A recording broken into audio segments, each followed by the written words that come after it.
लोकसभेचा कार्यकाळ हा 16 जून 2024 ला संपतोय. म्हणजे सर्वसाधारणपणे मार्चच्या पहिल्या आठवड्यात या निवडणुका जाहीर होऊन आचारसंहिता लागू शकते. मार्च, एप्रिल आणि मेचा पहिला आठवडा या दरम्यान 5 ते 6 टप्प्यांमध्ये निवडणुका पार पडतील आणि मेच्या मध्यात निकाल जाहीर होऊन नवीन सरकार केंद्रामध्ये स्थापन होईल. इकडे महाराष्ट्राच्या विधानसभेबाबत बोलायचं तर विधानसभेचा कार्यकाळ हा 26 नोव्हेंबर 2024 ला संपणार आहे.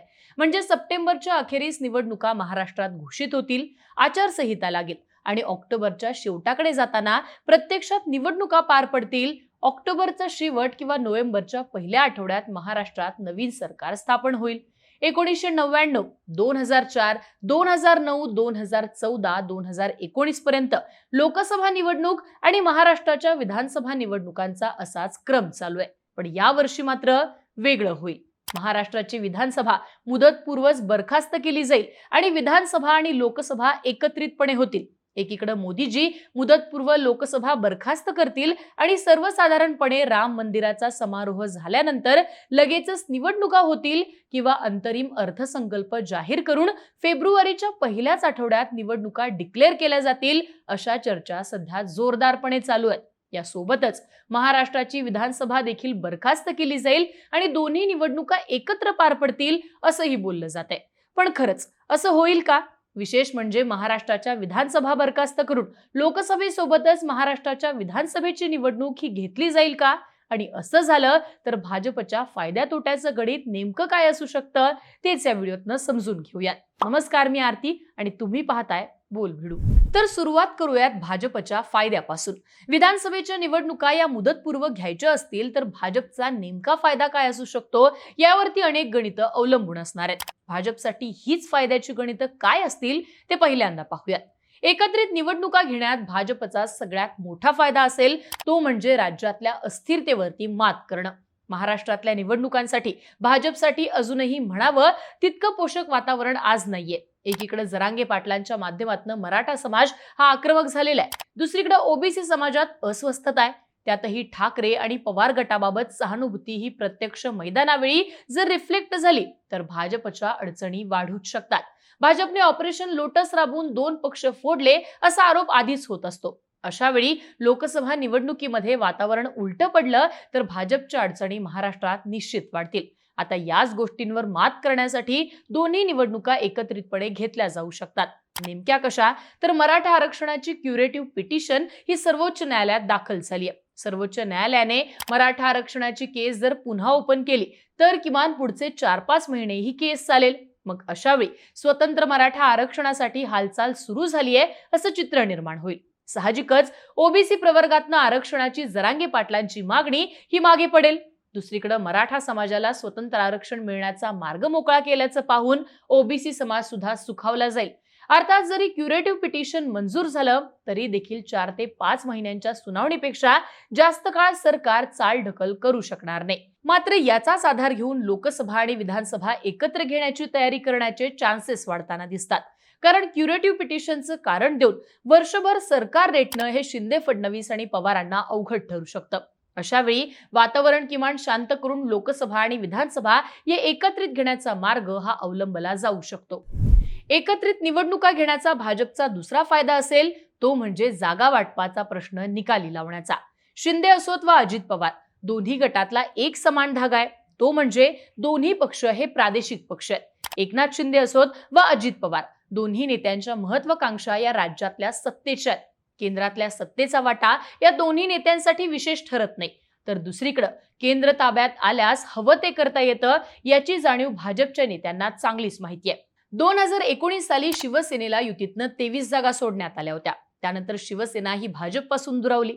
पर्यायाने मोदी सरकारला महाराष्ट्रातनं जी 41 खासदारांची रसद मिळाली ती थेट 23 पर्यंत मर्यादित झाली. भाजपच्या केंद्रीय नेतृत्वाला नेमकी हीच रिस्क आता नको आहे. त्यामुळे अधिक खासदार पक्षाच्या तिकिटावर निवडून आणण्यावरती भाजपचा अधिक भर असणार आहे. अशावेळी शिंदे आणि अजित पवारांना लोकसभेच्या कमीत कमी जागा द्यायच्या असतील तर त्याच वेळी विधानसभा निवडणुका घेऊन या दोन्ही गटांना जास्तीच्या जागा विधानसभेला सोडल्या जातील. हे सूत्र एकाच वेळी वापरून प्रत्यक्ष दोन्ही पक्षाच्या कार्यकर्त्यांचा पाठिंबा आणि दोन्ही पक्षांच्या मतदारांचा पाठिंबा आपल्याकडे खेचून घेण्याचा प्रयत्न भाजपचा हायकमांड करेल. अर्थात इथं बंडखोरीची शक्यता देखील निर्माण होते. पण मोदींचा रेफरन्स देऊन स्टेट भाजपचे नेते आगामी स्थानिक स्वराज्य संस्थांचं आमिष अशा संभाव्य उमेदवारांना दाखवण्यात यशस्वी देखील ठरू शकतील. एकत्रित निवडणुका घेण्याचा भाजपला होणारा तिसरा फायदा म्हणजे स्थानिक स्वराज्य संस्थांचं असणारं गणित. मुंबईसह राज्यातल्या महानगरपालिका, असंख्य नगरपालिका आणि त्यासोबतच जिल्हा परिषदा आणि पंचायत समितीच्या निवडणुका या झालेल्याच नाहीयेत. या निवडणुका लोकसभेच्या निवडणुकीनंतरच घेतल्या जातील हे जवळपास आता निश्चित झालंय. स्थानिक स्वराज्य संस्थांच्या निवडणुका तर भाजप अधिक लोकसभेनंतर लांबवू शकतं. लोकसभा झाल्यानंतर मात्र कोणत्याही परिस्थितीत या निवडणुका घोषित या कराव्याच लागतील. अर्थात 3 पक्षांची आघाडी, बदललेली राजकीय समीकरणं आणि या पार्श्वभूमीवर विधानसभेच्या निवडणुकांपूर्वी स्थानिक स्वराज्य संस्थांच्या निवडणुका घेणं भाजपसाठी प्रचंड मोठी रिस्क ठरणार आहे. समजा लोकसभा निवडणुका झाल्या आणि मोदी सरकार विक्रमी मतांनी विजयी झालं आणि त्यानंतर स्थानिक स्वराज्य संस्थांच्या महाराष्ट्रात निवडणुका झाल्या. या निवडणुकांमध्ये मुंबई महानगरपालिकेत ठाकरे गटाने कमबॅक केलं तर त्याचा परिणाम निश्चितपणे आगामी महाराष्ट्राच्या विधानसभेवर होईल. स्थानिक स्वराज्य संस्थांच्या निवडणुका या उद्धव ठाकरे आणि शरद पवार यांच्यासाठी पुनर्जन्म घेण्यासारख्या ठरू शकतील. अर्थात स्थानिक स्वराज्य संस्था या विधानसभेपर्यंत टाळता येणार नसतील तर त्यापूर्वीच विधानसभेच्या निवडणुका घेण्यावरती भाजपचा भर राहणार आहे आणि त्यापूर्वीच याचा अर्थ लोकसभेच्या सोबतच विधानसभेच्या निवडणुका घेणं. आता एकत्रित निवडणुका घेण्याचा भाजपला होणारा चौथा फायदा असेल तो म्हणजे ठाकरे आणि पवार गटाला सगळ्याच पातळ्यांवर टॅकल करणं. एकत्रित निवडणुका झाल्या तर ठाकरे आणि शरद पवारांना आपली संपूर्ण ताकद पणाला लावावी लागणार आहे. जागा वाटपाचं सूत्र ठरवण्यापासून ते उमेदवारांचा शोध घेणं, पक्षाची आर्थिक रसद अशा उमेदवारांमागे उभी करावी लागणार आहे. प्रचाराची रणनीती आखण्यापासून ते स्टार प्रचारक ठरवण्यापर्यंतच्या अनेक गोष्टी दोन्ही निवडणुका एकत्र झाल्या तर ठाकरे आणि पवारांना हाताळताना निश्चितपणे अडचणी निर्माण होतील. त्याचवेळी भाजपची प्रचंड मोठी रसद मात्र या निवडणुकांमध्ये कामाला येईल. शिवाय निवडणुकीचा संपूर्ण प्रचार हा केंद्राकडे अर्थात नरेंद्र मोदी यांच्याकडे शिफ्ट केला जाईल. जर का निवडणुकांचा संपूर्ण प्रचार मोदींच्या करिश्म्यावरती फोकस झाला आणि मोदींबाबत पॉझिटिव्ह वातावरण लोकांमध्ये असेल तर लोकसभेसोबतच विधानसभा निघतीलच. शिवाय ठाकरे आणि पवारांना पूर्णपणे क्षीण करणं भाजपला सोपं ठरेल. त्यातल्या त्यात ठाकरे आणि पवार हे इंडिया आघाडीतले घटक महाराष्ट्रापुरतेच मर्यादित होऊ शकतात.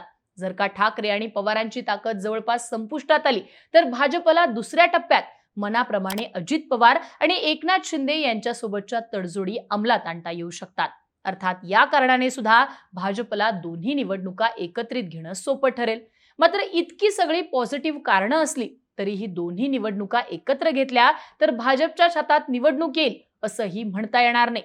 समजा उद्धव ठाकरे आणि शरद पवारांनी या निवडणुका महाराष्ट्र विरुद्ध गुजरात अशा केल्या किंवा स्थानिक प्रश्नांवर निवडणुका आणल्या तर त्याचा फटका अर्थात लोकसभेत सुद्धा भाजपला बसताना दिसून येईल. या सगळ्यामुळे काय तर हातातल्या निवडणुका घालवण्याची रिस्क सुद्धा भाजपसाठी उरतेच. दोन्ही निवडणुका एकत्रित घेतल्या तर राज्य भाजपला फायदाच होईल पण केंद्रापुढे रिस्क उरते आणि जोपर्यंत लोकसभेची रिस्क असेल तोपर्यंत तरी केंद्रीय नेतृत्व एकत्रित निवडणुकीचा पर्याय हा समोर आणणार नाहीये हे निश्चित आहे. तुम्हाला काय वाटतं? लोकसभा आणि त्यासोबतच महाराष्ट्राच्या विधानसभा निवडणुका मोदी सरकार एकत्रित घेण्याची रिस्क घेईल का आणि झाल्या तर त्याचा फायदा भाजपला होईल का? तुमच्या प्रतिक्रिया आम्हाला कमेंट बॉक्समध्ये लिहून नक्की कळवा आणि अशाच राजकीय घडामोडी विस्ताराने पाहण्यासाठी बोलबिडूचं YouTube चॅनल नक्की सबस्क्राईब करा.